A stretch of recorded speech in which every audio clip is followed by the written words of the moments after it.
Any participant in any industry can get lazy when there is little change in how that industry operates. And then when there's a sudden change to how the industry operates, everybody gets angry, panics, and points a finger.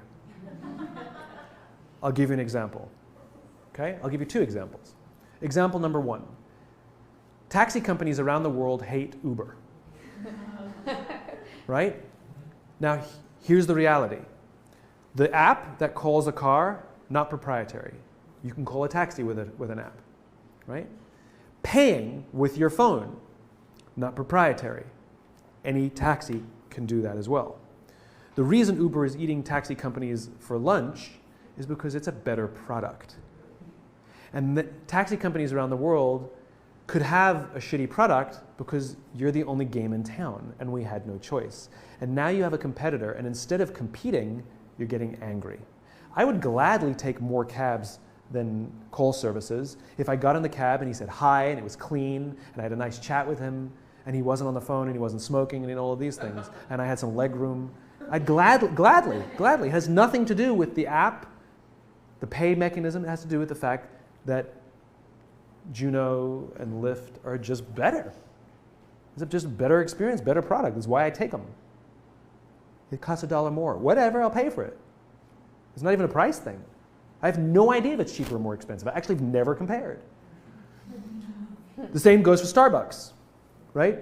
So there was a lot of people hate Starbucks because they put mom and pops out of business, right? The reality is the complete opposite. That when Starbucks moves into a neighborhood, mom and pop's coffee shops actually do better for two reasons. One, Starbucks attracts more customers, so there's just more people. And the second reason is there is a groundswell of giving back to the local, and so more people go to the mom and pop, right? The ones that go out of business are the ones that refuse to compete. I'll give you a real life example. This goes back a few years. A real life example. I'm lactose intolerant, right? So I don't have milk in my coffee. And there was a time where it wasn't a foregone conclusion that every coffee shop had soy milk or almond milk or something. So I would always go into the mom and pop that was across the street from Starbucks, always go into the mom and pop and I'd say, do you guys have any soy milk? And they go, nope. I go like, thank you. And I would walk out. Those went out of business because I went to Starbucks. He's right, I went to Starbucks. Now, had Starbucks moved in and they went across the street and said, let's see what Starbucks has, we should offer soy milk.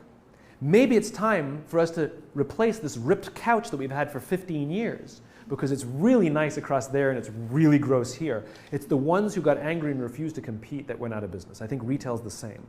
Everybody's pointing fingers instead of saying, we've had it really good for a bunch of years.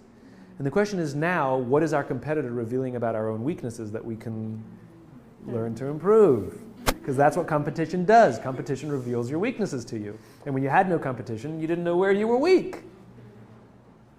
This is the problem with being the best at anything. Because you don't know where your faults are, and then somebody undermines you because